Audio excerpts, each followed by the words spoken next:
Hello, everybody. It's Angie with the VIP Center for Business Women here in Indianapolis.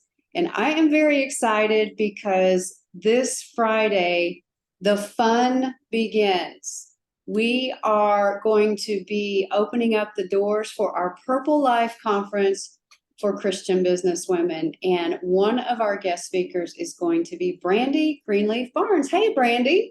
Good morning. Good morning. Thanks for having me.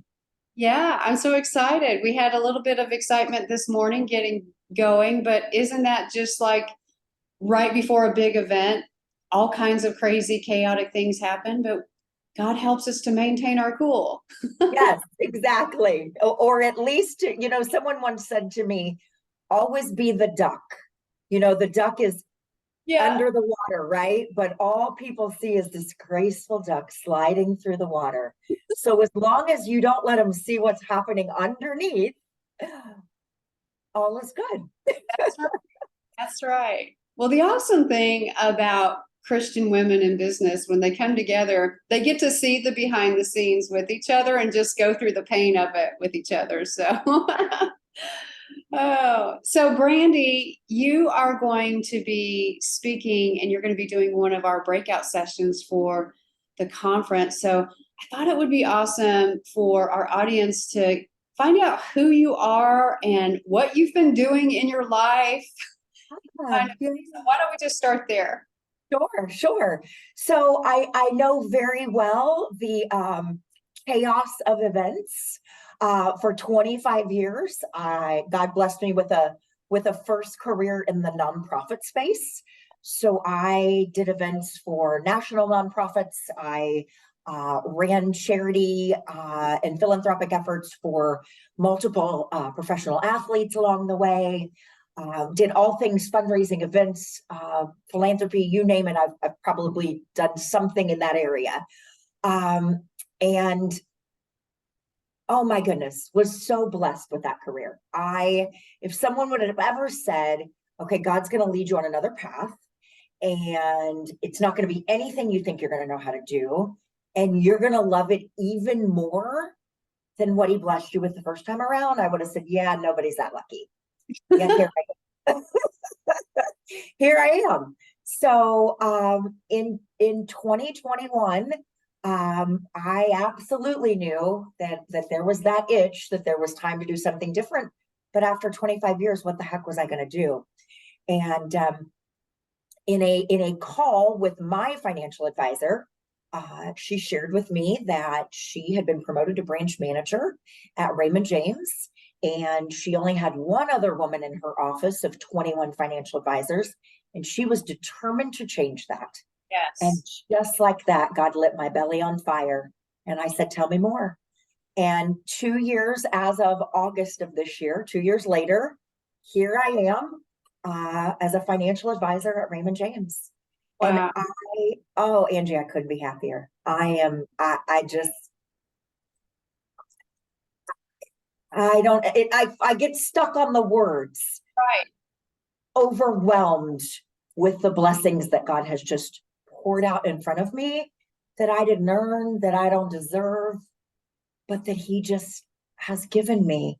And the second career is just all those things, even more rewarding than the first. I love this story. It's such an inspiration, especially to women right now who they're going to be coming to the conference and they're feeling like they're stuck or they're not quite seeing where God is leading them. But you are a walking, talking example of where God has brought you from one place to the next. And here you are in this very influential position, position to be able to influence things in the business world and be a representative of Jesus Christ. So, what would you say? So, when you say that you're a financial advisor, what are some of the things that you actually do in your day to day?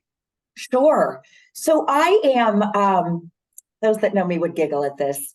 I'm not a real in the box kind of girl. Me I neither. like to be over in the corner building my own box that looks different than everyone else's, which kids do in their own thing. Maybe that would be me. So I'm not. Many people have a picture of what they think a financial advisor is, right?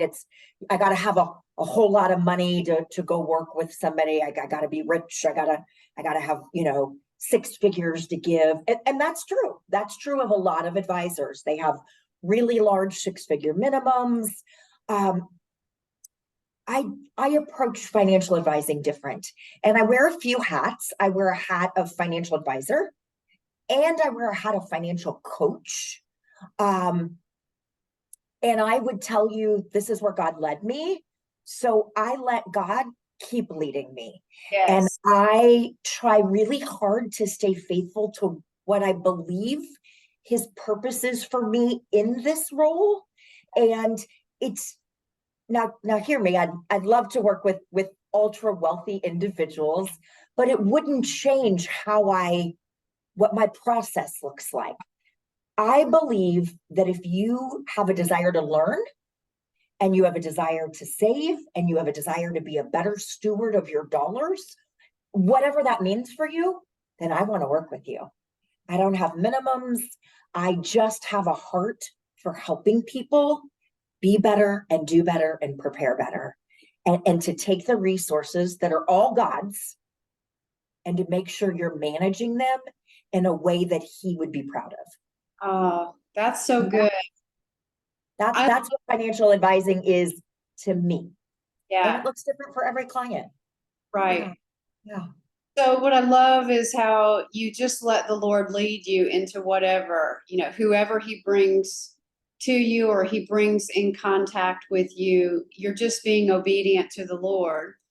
And so now here you come into the Purple Life Conference. You're going to be doing a breakout. And what are you going to, you've already kind of given us a clue about what you're going to be talking about, but tell us a little bit more. Give us some little nuggets to chew on until we can get to the conference about what you're going to be talking about. So and really this comes from my own personal journey of, so when I made this transition in 21, with this amazing support of my husband and my family, I cut my salary in half. That was scary. We're at a time of raising a teenager in our home, and we have another teenager, excuse me, that lives with his mother that we support, and who in their mid-40s says, I think I'll cut my salary in half, right? Most of us are looking to make more money. And Right. so I really had to do a deep dive into wants and needs, and was I managing my money, or was God managing his, who was in control, and where were my priorities, and really just humbling myself to say, okay, God, I trust you. This is all yours. I know you're going to provide. And I know there's work I have to do to make sure that I'm getting this right. Yeah. And so that's a lot of what we're going to talk about Saturday. Are you managing God's money, or is it managing you? Yes. Because here's the deal. Sadly, while none of us want to admit this, most of us are allowing our money to manage us. Mm. We're keeping up with what the girls are doing on Instagram for their kids for the holidays and birthdays. We're looking around at somebody's Facebook feed saying, we got to go on vacation too, on spring break and fall break and every other break there is. And we're charging it, right? Because we can't afford it. So we just charge it and we'll figure it out later. And we got to get our hair done and our nails done, and we got to do all the things to keep up with what we think everybody else is doing. But what we're doing is we're spinning out of control and allowing the enemy to wreak havoc in our finances. Yeah. And I'm a big believer that we've got to talk more about financial wellness. Yeah. Oh, so powerful. And I just have to say, I feel like there's just this big comparison spirit out there. Mm-hmm. Everybody, and that's what you're alluding to. They're looking at, well, what does she have? I want that. and there's even some coveting going on, and where God is saying, no, I don't want your eyes on everybody else. Let's get your focus here. Right. Yes. Yeah. Yeah. And it's so hard. It's everywhere. It's everywhere. And it's hard. It's so hard. And just the fear that your children aren't, are going to be made fun of or bullied because they don't have the next new shoes, or they don't. And instead of, and this is what we're trying to do in our home with our daughter, is getting back to the basics of remembering what matters. And it's not materialistic things. Right. It's experiences, it's time together. It's not the next new pair of shoes or the next new whatever is trendy. It's what memories are we making? And that's what I'm hoping to be able to share with these ladies that they'll hear, right? Is the holidays are approaching. Let's not lose our minds and lose our bank accounts to keep up with whatever we think we're supposed to do with the holidays. Let's get healthier financially, because when we're healthier financially, we're healthier physically, mentally, emotionally, and most importantly, spiritually. Oh, this is going to be so yummy, Brandi, when you give this class. I'm going to see if I can slip in there. It's so good, and it's so timely, especially with the holidays coming up. I can't wait to have you here.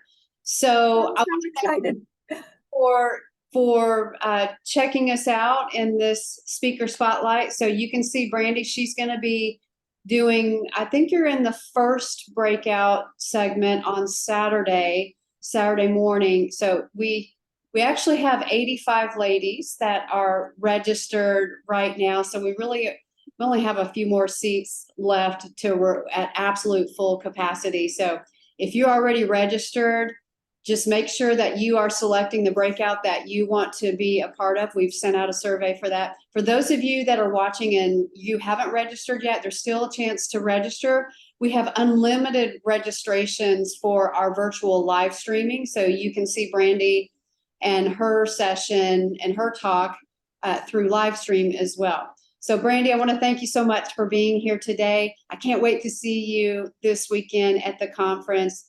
Appreciate you so much, my friend. Absolutely. Thanks. All right.